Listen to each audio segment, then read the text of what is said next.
Hello, good evening, and thanks again for another edition of Ideas Exchange. Tonight, our program will be in two parts.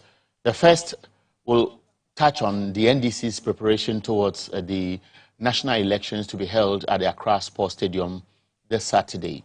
We'll spend 10 minutes to look at some concerns emerging from especially what happened in Cape Coast on Saturday.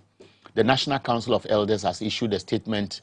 The United Cadres Front has also issued a statement. That statement specifically cautions delegates to be sure that this electoral process is very smooth. After all, the NDC's main objective is to elect leaders who can help the party campaign effectively to win power in 2024. The second part, which will take about 45 to 50 minutes, will center on matters arising from the event we witnessed 2 days ago. Ghana and the IMF have signed an agreement. We know it's a staff-level agreement, but there's been some developments which sound very interesting. For example, over the last 24 hours, the impression has been created that the signatory to the staff-level agreement has influenced the market, and things are changing positively. So you will see that a lot of people are making some remarks about the CD, which appears to be appreciating. Whether this can be sustained and so on and so forth will be the second part of our bigger conversation. And tonight I'll be doing that with a lecturer at the University of Professional Studies, Accra. He is also an adjunct lecturer at the postgraduate school or postgraduate studies at the University of Professional Studies, Accra. He's a financial economist, and he's Dr. Yes, last time I got his name wrong. This time I will pronounce it properly. He's Dr. Adams Asafo Tay. Sir, you are welcome. Thank you very much. It's a pleasure talking to you again. It's great seeing you. Yes, we were talking about haircuts the last time, and IMF has gone through the process. Yes, you walk us through what all this means, especially because of questions that were asked, and the responses from the IMF and the finance minister will form part of this conversation.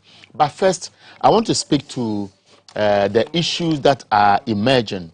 We all know that the NDC has elected its youth and women organizers. We also know that on Saturday they'll be electing the national chairman, the general secretary, the Zongo caucus, the communications officer who is going unopposed, and of course we have the deputies and other key portfolios, like the National Executive Committee's members of the NDC. It is crucial because the race is very competitive. But ahead of that, the Council of Elders has issued a statement condemning the violence in Cape Coast. Again, the United Cadre Front has issued a statement, and that statement is very instructive that you share on the screen. Now, part of the statement clearly speaks to issues of concern. It says, clear indications and observations of the Cadre leadership point to moves of reactionary forces that infiltrated easily and comfortably a particular team in the NDC National Championship race.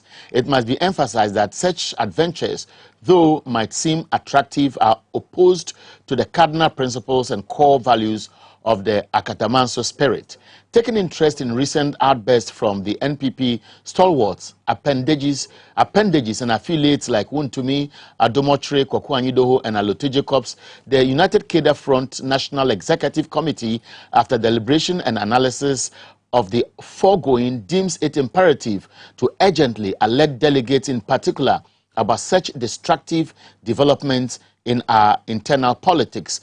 Going forward, resources from suspicious sources flowing into the campaign coffers of a particular candidate whose success would be of strategic value to agenda break the 8 must not be entertained by delegates. The UCF and allied forces in NDC hereby serve notice to those involved to immediately desist from the selfish and dark maneuvers detrimental to their collective good as NDC.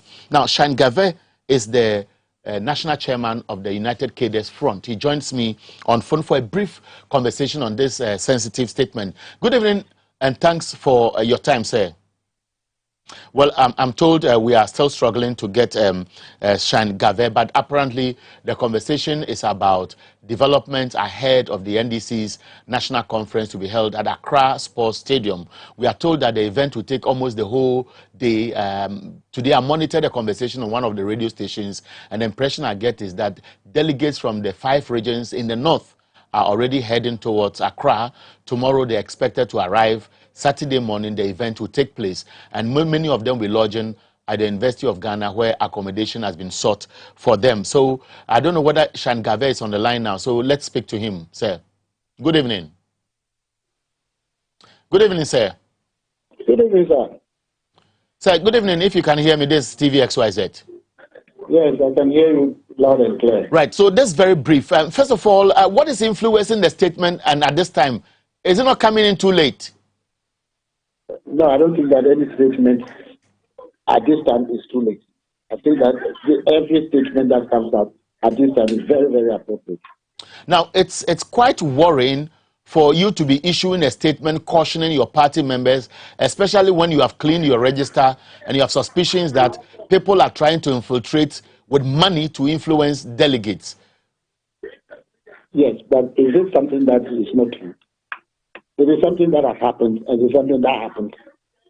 That is the reason why we are cautioning our delegates that they should be very cautious about people who are doing such things. It's good you are cautioning them, but the delegates may take it or leave it. But your worry is that such developments could affect the party's operations towards 2024 elections. Yes, because we realize that there are some people who are benefiting from people from the other side. If you will remember the statements that are being made by who to be say that 60% of the executives are these people. Have you not heard who to be make statements like that? I've heard those comments, but I'm surprised you are taking them serious. Why are you taking them serious? Do you believe? Why shouldn't we take them serious? Why shouldn't we take them serious? So you are suggesting your delegates are so gullible that somebody in the opposition will influence them to choose wrong candidates? We are not saying that our delegates are so gullible. We are just warning them that they should not, because it will affect our chances for 2024. So to back it, how are you communicating this beyond the statement you have issued? In fact, we have sent this statement to all our regional executives. We have sent it to all our regional executives, and we have told them that they should make sure that this information gets to all the delegates. We are keeping an eye on them. We are watching them. So it's good to know that you are watching them, and we know the cadre front of the NDC. You are almost the grassroots people, and you are in touch with the base of the delegates. Now, if you find anything funny between today and Saturday, would you be making an official report or complaint to the leadership of the party to take an action against people who obviously may be identified to have used other means possible to get what they want? Of course, you do everything to what do you call it? To prevent that. It happened in Cape Coast last week. You were there. You saw it. People giving out cloth, money, what do you call it? Blenders and so on and so forth. I mean, is that what the Akatamasu spirit is? all about? I don't think so. The Royalists have been, the late flight of the Royalists have been complaining about the monetization of our politics. This is not what the NDC is standing for. And that is the reason why we want a leader who will stand against all these things.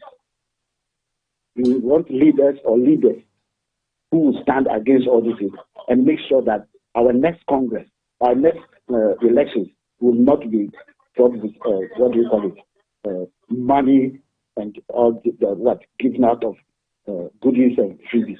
No, I saw one part of your statement quite instructive, where you talk about the fact that, and let me quote, it says that you have picked information about one of the candidates who appear to have received some kind of support, to paraphrase it. If you know, have you reported to the leadership of the party who this person is likely to be? We are still keeping an eye on that person. All right. Thank you very much for your time. We are grateful. Thank you very much for giving us. Right. So Shangave is the chairman of the United Keda Front, one of the very influential groups within the National Democratic Congress.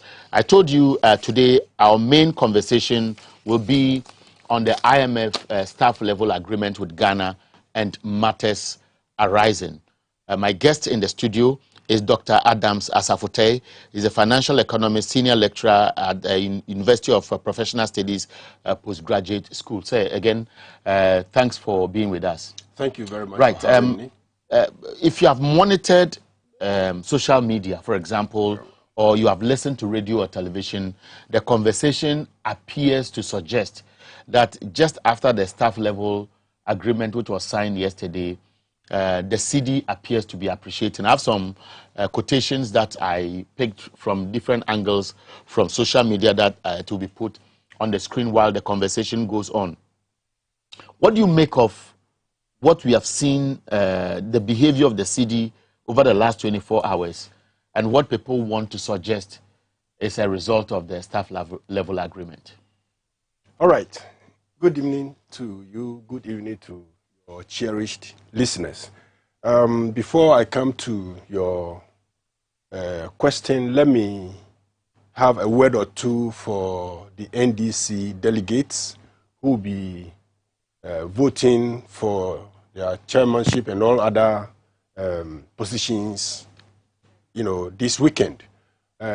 My advice, my admonition to them is that we are at critical times in our history, and these elections, we need to have patience, we need to have decorum, we need to understand that whatever the case will be, we're going to elect our leaders, and that the infighting will not help anybody.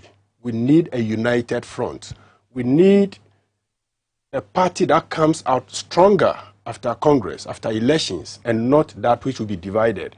And so those who were just elected at the Cape Coast conference, who have, of course, known that they're going to be holding that positions, and those who are going to be elected, I ask that let us maintain some level of decorum, respect for each other, and unity going into Saturday. That's what I would say for the National Democratic Congress. Now, coming to your issue, well, the IMF is now fully here. Here in the sense that they have given us indication that we have gone past the first level, that is the staff level agreement or approval. And this is the initial stage. This is the stage where the bank staff within the country or within the region comes to terms, have arrangement with the government, with policymakers, and they agreeing that we're going to look at your request.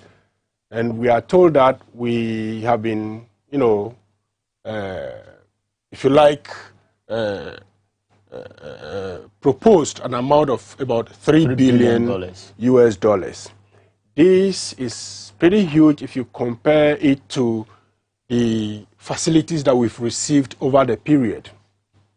And that it's good news for Ghana, It is good news for all of us. But it is also just the beginning.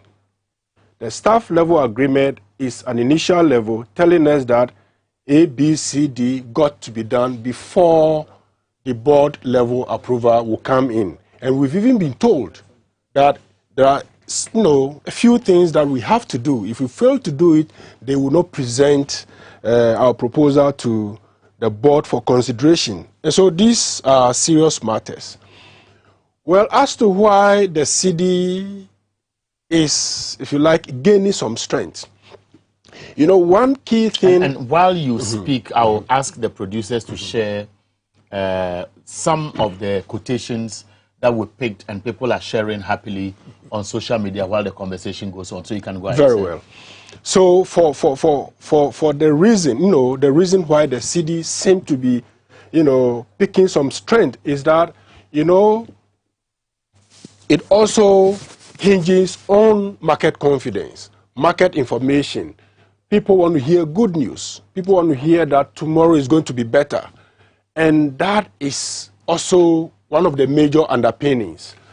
One other thing too is that it is largely because demand on the dollar around this time is a bit low.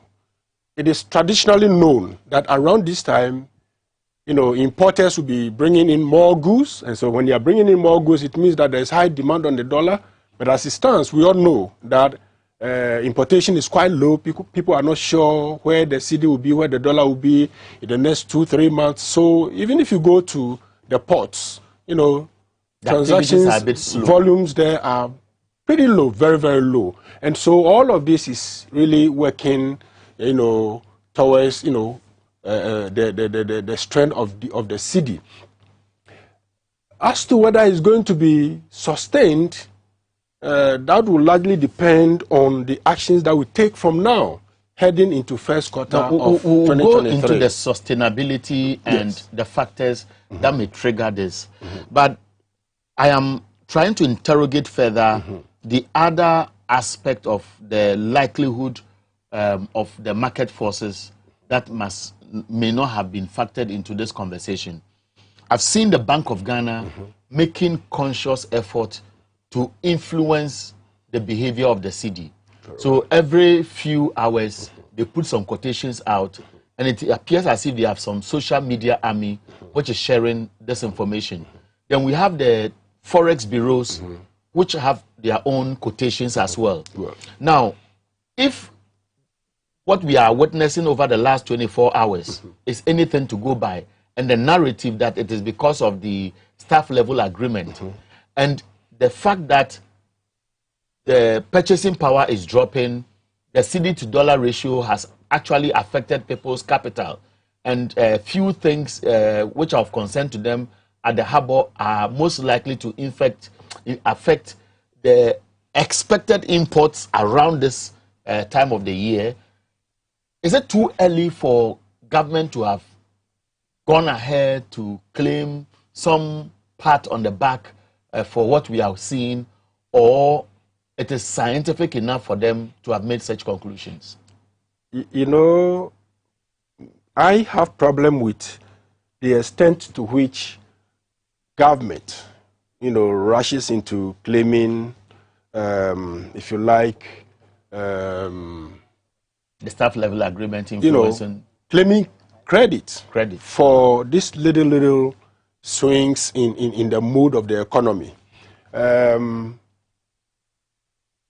If we have staff level agreement, initial approval, that is good news to the market. The market will in a way respond positively.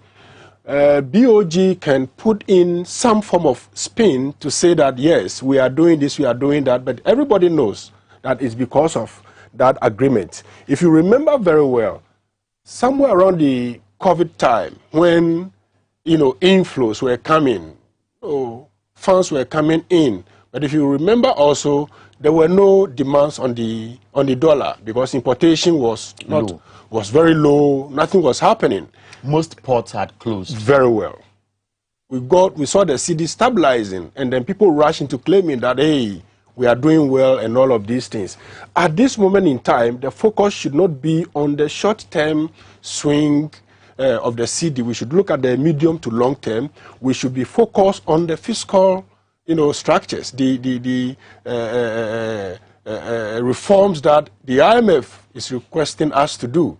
In fact, these are things that we have asked all over, the period. Yes, that we should do this, but maybe when it comes from the big brother, then somebody is ready to listen to it. We'll walk into that because I have a short tape of the IMF country, that's mission director in Africa, Ghana to be specific, and then we also have that of the finance minister responding to specific questions.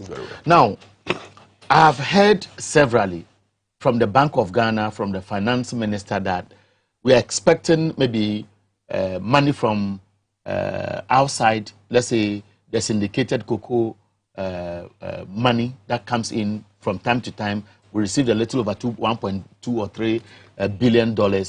And at that point in time, we're expecting $750 million from the ESFA for some activity in Ghana.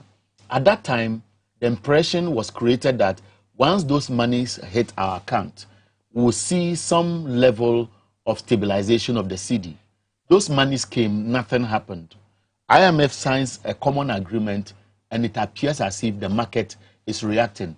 Does this suggest that the market does not have confidence in the Bank of Ghana, does not have confidence in Ghana, and are waiting for a third party to be able to behave as a normal market will operate? Well, one thing you should know is that the market, even though appears to be looking at things in the current, it's much more focused into the future.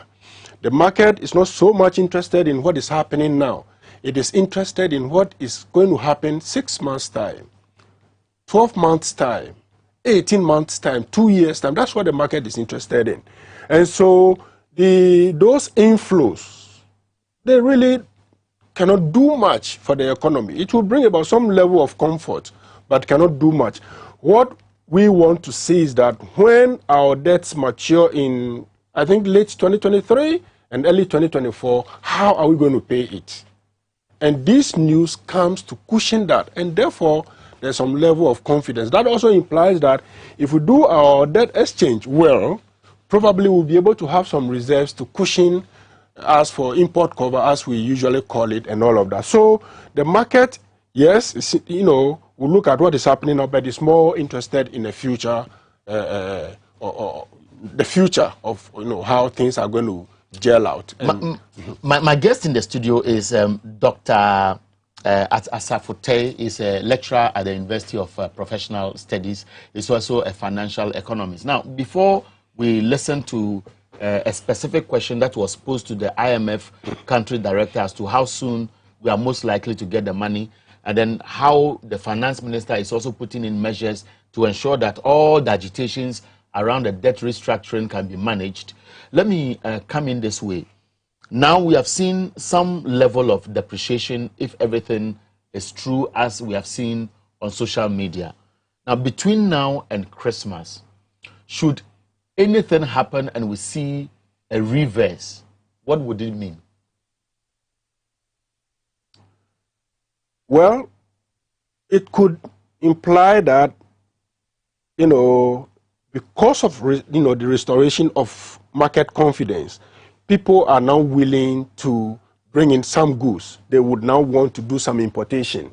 That is one part. Secondly, it could also mean that we are not doing the things that IMF is requiring of us, in order that the facility will come on time or timely, and so the market confidence will begin to fade. Exactly. So these are little things. So this is the reason why I am raising this question.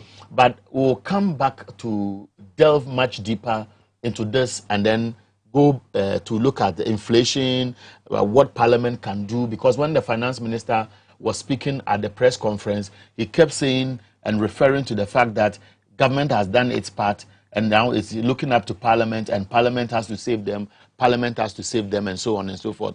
At this stage, I want us to listen to the IMF mission chief to Ghana, Stefan Rudet. consideration by our executive board of Ghana's program request. As I mentioned at the beginning in my introductory remarks, what is necessary for us to be able to present that program request to the board is assurances from Ghana's partners and Ghana's creditors that one, the program is fully financed. In other words, the financial support that will be provided to the authorities during the program period is sufficient to finance the program. And two, that the program taken together, the fiscal consolidation path, the comprehensive debt restructuring that the authorities have launched will be sufficient to reestablish debt sustainability. And so as soon as we have assurances from creditors that this will be the case, when sufficient progress has been made on that front, we will be able to present the program to our board. And as to the follow-up question that you had on when the money would hit Ghana's accounts, that would happen very, very shortly after the program has been approved by the board. There were a couple of questions on that issue, so maybe I can just say a couple of words before I turn to the Honourable Minister regarding the issues related to the debt restructuring. I would like just to clarify a few issues. What is very important for the IMF is that the government strategy as a whole be sufficient to put debt on a sustainable path and to bring debt sustainability over the medium term. This is really the overarching goal of one of the overarching goals of the program. Now, when it comes to the specifics of the government's debt restructuring strategy, when it comes to, for example, the perimeter of the debt restructuring, which debt would be included or not included, when it comes to the parameters of the debt restructuring, in other words, what type of relief would be sought from one type of creditors or another, and when it comes to engagement between the government and the creditors, all of that are very much sovereign decisions, and they are very much for the government to decide on in collaboration with their financial and legal advisors. That is the IMF mission chief to Ghana, and he was very blunt. It appears as if much of what needs to be done before IMF can approve any money for us depends on us. So there are three angles to the response he gave. How government is going to manage agitations, how government is going to assure the IMF staff here in Ghana to conclude whatever they will present to the IMF board for consideration and approval would depend on our satisfaction of certain conditions that have been made clear. And the third one is that the IMF itself was skeptical in the responses because all they were saying is that much depends on Ghana. And so the use of the word sovereign decisions would complement the explanation I'm trying to give. Now, you listen to him. What does this mean to the ordinary person like me? So he's telling us principally two things. One, fiscal consolidation. Two, debt restructuring. And all that he's saying is that we should bring our debt to sustainable levels. This has been the language in the market for quite some time now. Our debt levels are unsustainable. Debt ratio, debt to GDP ratio is unsustainable. He is saying that as soon as we are able to do that, and the credit or the proposal goes to the board and it's approved, the money will hit our account. And so it's not like time for merrymaking to celebrate. But the finance minister, for example, was already boasting that it happened in record time, and the impression has been sent to the average Ghanaian as if we have signed an agreement and 3 billion is coming tomorrow. It is important for us to be honest with ourselves on these matters because we are at critical levels now. And so we got to be open on all of these things. we know that irrespective of whatever we do, irrespective of what we do, we will have difficulty in bringing the debt levels to what they are calling as sustainable. Sustainable here means that it should be around 55 to 60% thereabout, because 75%, you might have heard the BOG boss telling us that 75% is for high performers. And so it is highly improbable that we could even hit around 80%. But they are saying that the moment we hit there, and they think that we are on a sustainable path, then they can send the proposal to the board for approval. So this proposal is just going to sit on a shelf? It is going to be there, and they will now be watching us.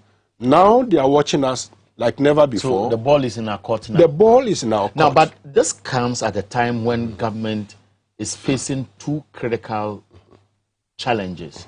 One, government is into negotiations with the labor front over salaries. They are proposing 60, drop to 58. Government was working at 12. It's looking at 18%. There is a stalemate. As we speak, 60% of revenues go into servicing salaries and anything associated with people the taxpayer pays. So the 40% is what we are struggling perhaps to borrow more to pay off our debt. So that is hanging. Again, Parliament has sent a signal in the name of the minority that government's policy of generating revenue in the 2023 budget may not go as easy as it wishes to be approved, because the minority is flagging the 2.5% VAT. And this is happening at a time when government has refused to downsize. How do you put all these in one basket and then look at one phrase, debt sustainability? Is it going to be easy for government? Let us pick the things one by one. First is that Labour is asking for a token increment in their reward for work. They can continue to negotiate with government on that front, but they should also understand that times are not that easy now. Government has not got the space, the breathing space to do quite a number of things. That's number one. Number two, and rather more important, is the negotiations that government got to do with the key stakeholders regarding the debt, restructuring, debt exchange. We can hear the Pensioners Trust, the associations, the teachers, SNIT, nurses and midwifery council. You can hear the insurance associations, the bankers association, all the key stakeholders, people who have their monies in the market, trying to protect their interest, which is, of course, key. But then, I would want to appeal to the market that the only way forward is for a proper debt restructuring to happen. If that does not happen, and we're looking at individual, or if you call it parochial interest, respectfully, not in a negative way, and we are unable to show, the fund that we are committed to this process, it's not going to go well with us. Where should the commitment come from? Because the finance minister cleverly attempts to use Bible quotations to make it look like he's as clean as anybody can imagine, and therefore he's speaking the language of God. Now, I'm using this, I'm making this commentary advisedly because I am narrowing down to an issue.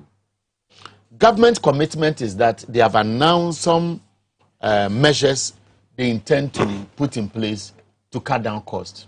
So they are going to number land cruisers, put GV number plates on them.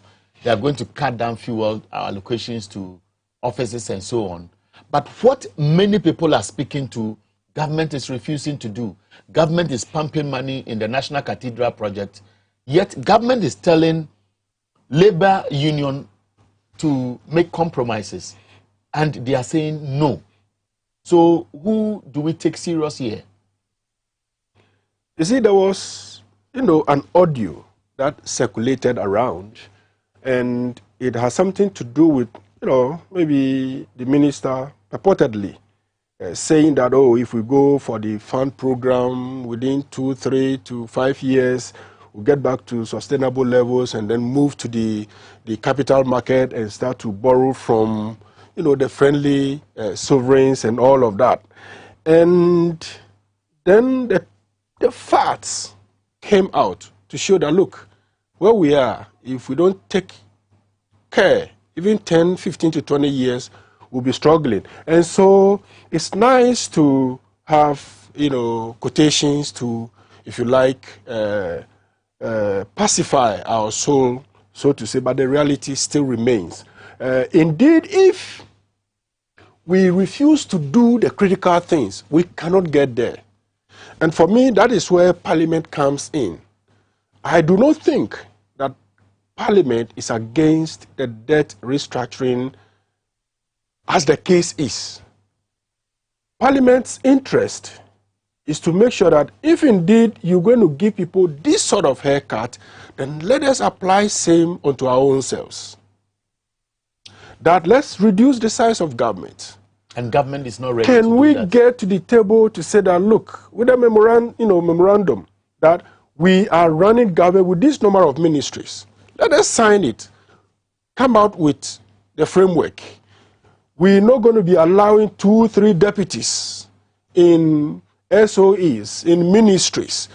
These are serious matters. Reducing fuel coupons for political appointees and not buying new whatever and all of these. These are actually cosmetic to my, understanding. And so let's get to the table, start to really do the right things. The deeply serious matters should be looked at. Now, how do you get the right things done when the finance minister talks about consensus building, when the finance minister seems to be setting up Parliament, in this case, the minority, because he kept saying that now we are pleading with Parliament, everything will depend on you, everything will depend on you.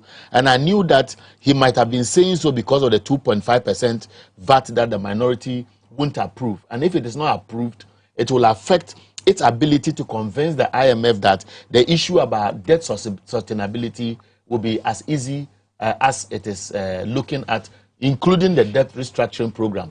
There is lack of consensus building. Very well. And that lack of consensus building is the reason why the labor union is agitating against the debt restructuring program. So if government is not ready to negotiate, where stakeholders will say, at this table, before we make compromises, cut down the size of your government, do you think it is going to be as easy if it continues imposing its wishes on the people? I normally wouldn't want to be sounded as though I'm doing propaganda, but we were in this country when the e-levy issues came up, and we were told that e-levy implementation is the panacea to our challenges, that we'll build roads, we will build schools, we will do this, we'll do all of that. And we did some projections. I don't know where we got those figures from, that we're going to get this amount of money from e-levy. What happened? Nothing came out. The same thing with VAT now. I'm saying that if you like, let Parliament say, all right, let's approve the budget as it is and see at the end of the day what will come out.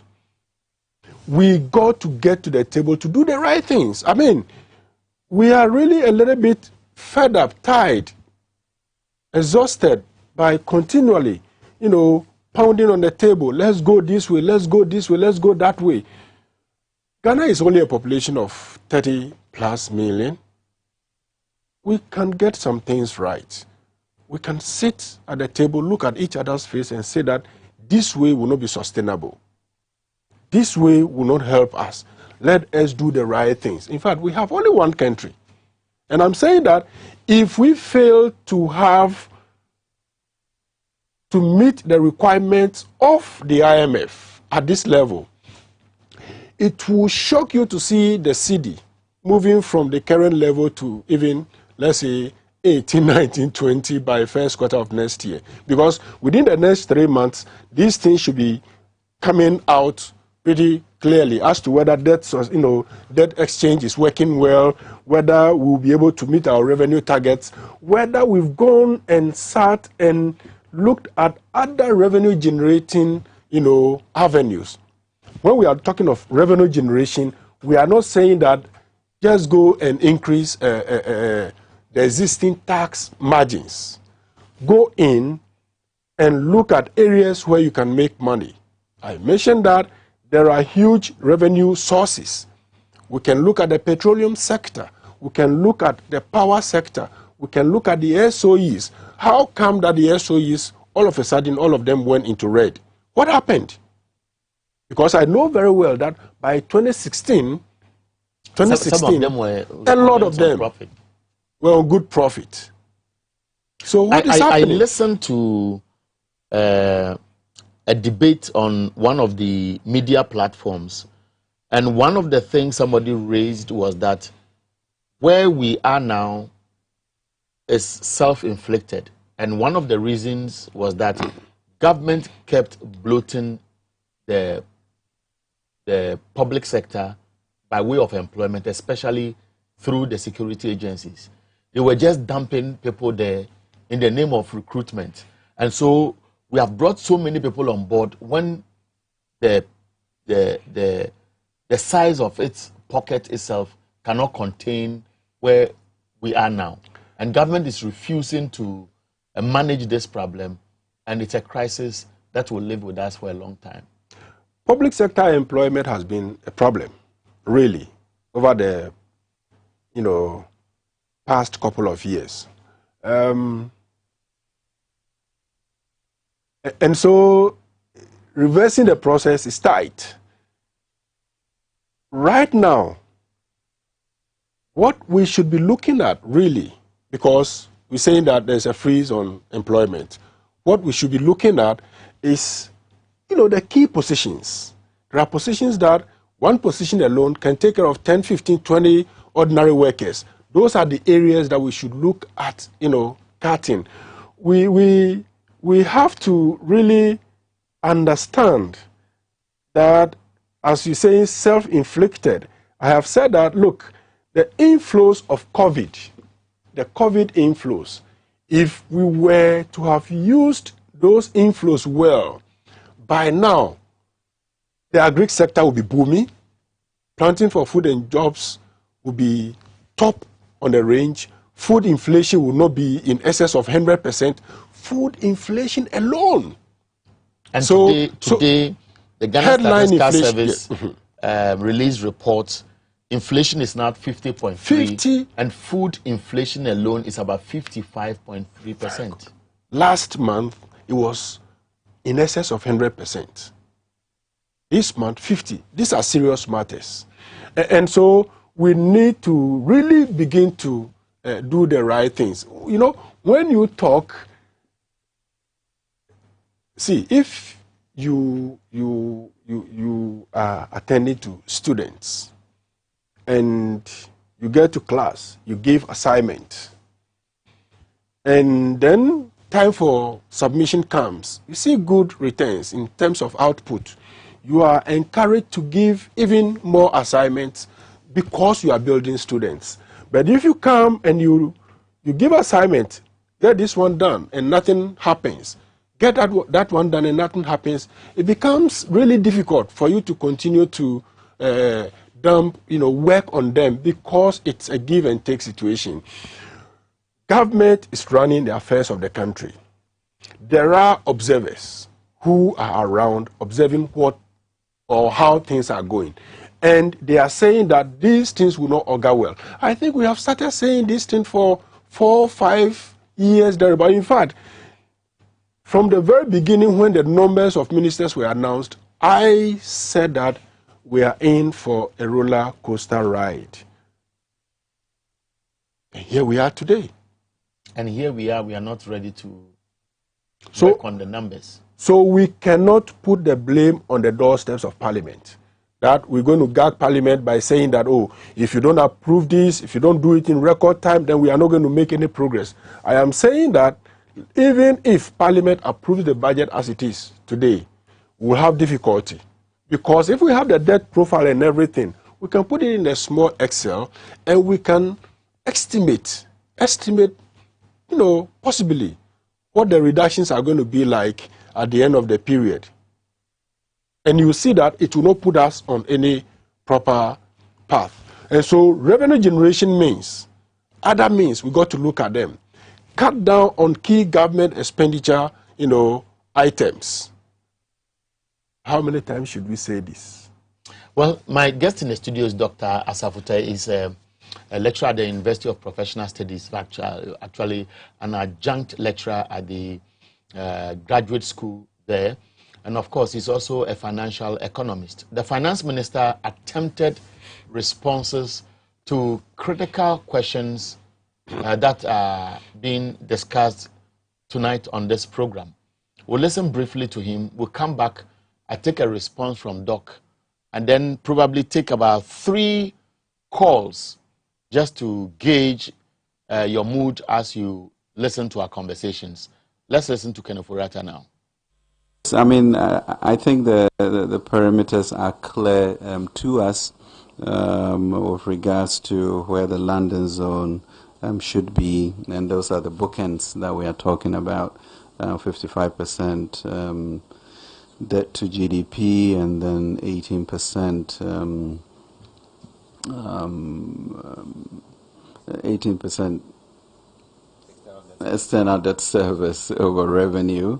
So those become the bookends that we work with, and within there will then be the parameters as we have outlined in our domestic exchange program, and therefore also continuing with that, with the externals. We hope that we've been having discussions, but maybe formalized discussions going through beginning this week also.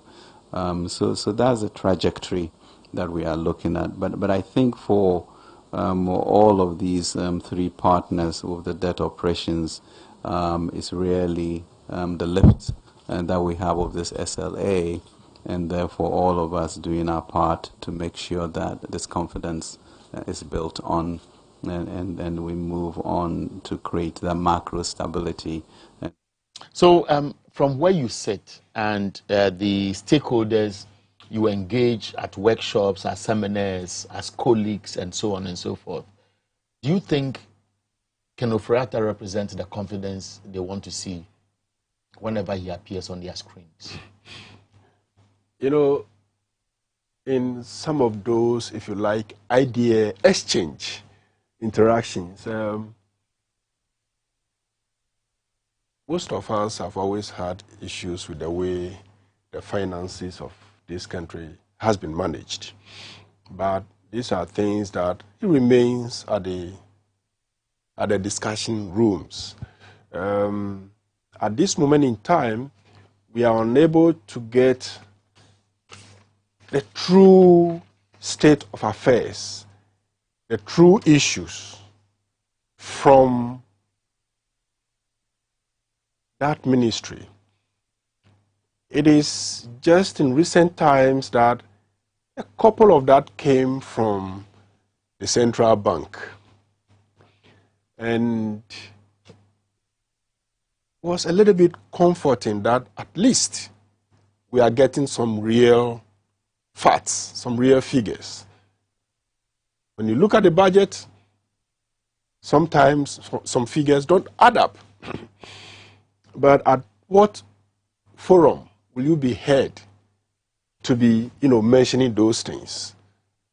And the central bank has been able to tell us a little bit of those things. Unfortunately, though, this kind of way of doing things has actually been with us for rather too long. And so we just pray, as the finance minister will always do, pray that things work well for us.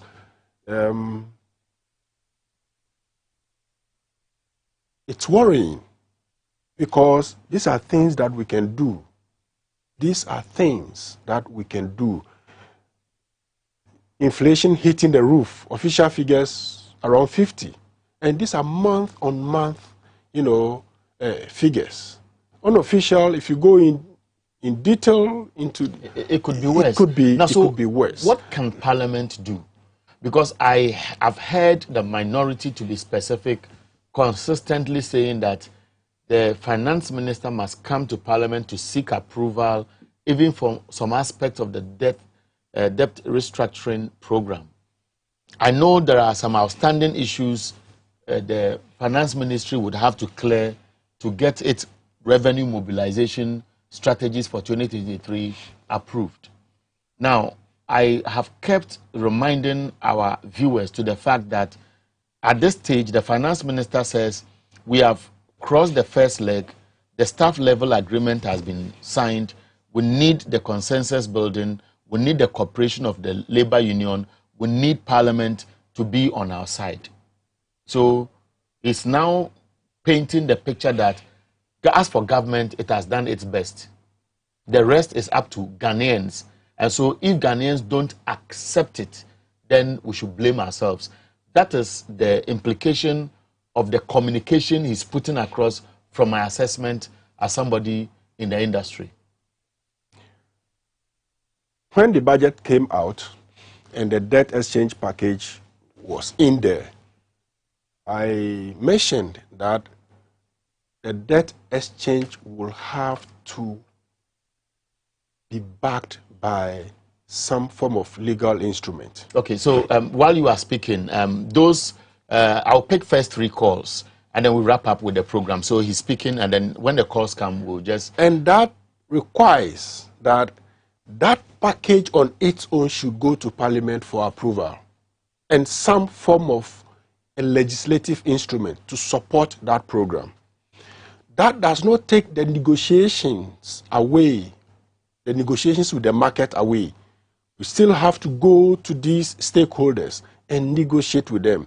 But you see, because you are going with a luggage, because you are going with something in your basket and you are not ready to get rid of it, you then not going to the table with if you like, a clean, hand.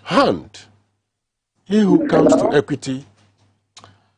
You end that sentence. Good evening, sir, and let us know where you called from. I'm Pacho region. You Pacho Kasana Mitio. I'm Pacho Ghana. There's some school in America. One day, I never fight people who want to have some poor man no money. The school in America, you do. Okay, what part you say? You're doing. You see, I have found one in the poor man no money. You could come to Catalan. You put it from the Hello? Okay, Matthias, your part you say school no.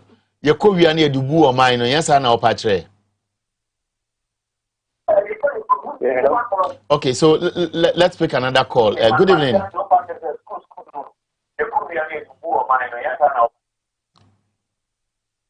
Yeah, hello, good evening, sir. Hello. Yeah, sir, make it brief. This TVXYZ. Sorry. Yeah, you called from? Hello. Yes, may I know where you are at the moment? Oh, I'm at Adam. Okay, make it brief, sir. Okay, please. Hello. Yeah, I'm listening, sir. I'm at Adam location, Adam. Okay. Big man, I beg you, the money, the loan they take, after who will pay that loan? You and I will pay. Me and you will pay. Yes. So what project they see the money go do? Then say them finish and then go talk us. If they say they will do what? Then go talk us. If them finish and then go talk us what then take the money do. My boss, they won't say they disturb the citizens too. Make we pray to God for the best. Thank you. Let me pick the last call. Maybe another one top up, and then I'll come to the studio for Doc to wrap up. Good evening. Hello. Yeah, good evening, sir.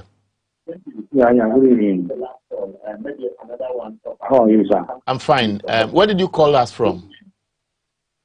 Hello? Hello? I can hear you speak, Hello? sir. Oh, I'm calling from Ekopong, Ekwesini. Okay.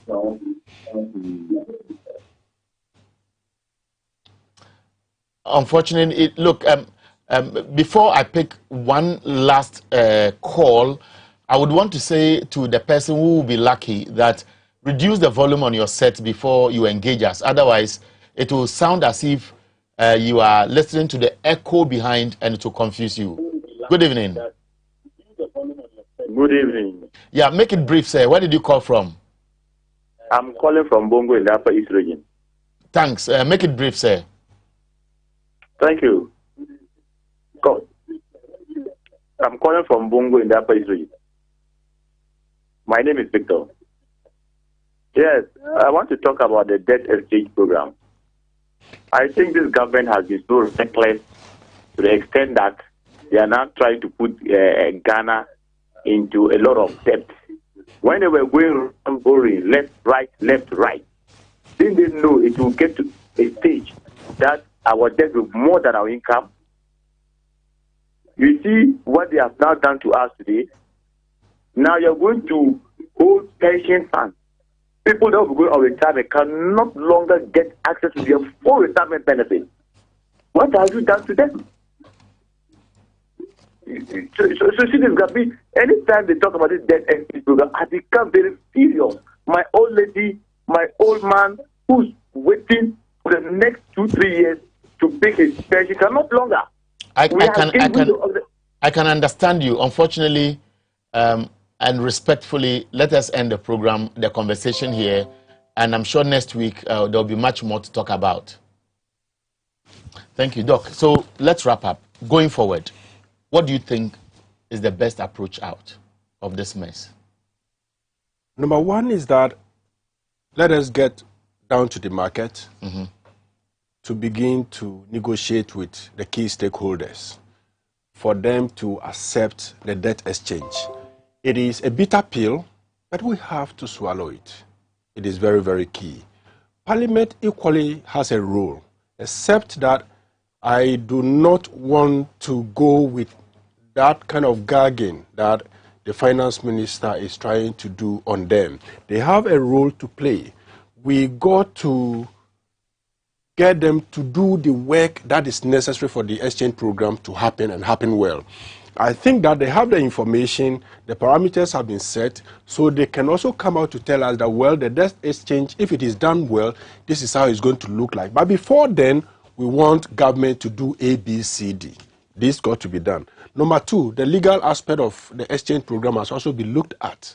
In fact, later we've seen a legal opinion from the Attorney General, saying that, well, if the exchange got to be done, it must be negotiated. It must be negotiated. It has to go to Parliament and all of that. Then also to we as citizens, we are in this situation together. If you remember if you know this proverbial bird and the tortoise, the bird is up making noise, and they were trying to say, Charlie, be careful, because so and so, and they will not be understanding. The hunter came, shot the bird fell directly beside the tortoise. And he picked both. He picked both. And I remember there was a rope around the tree. He cut the rope, tied the tortoise to the bird, and took it away. It is loaded. All he's saying is that if you refuse to come on board, we all suffer together. And of course, I would extend this to the labor front. While they are continuing to ask for 60, 70, 80, 90, 100%, they must realize that it is my sweat and somebody's sweat that is paying them.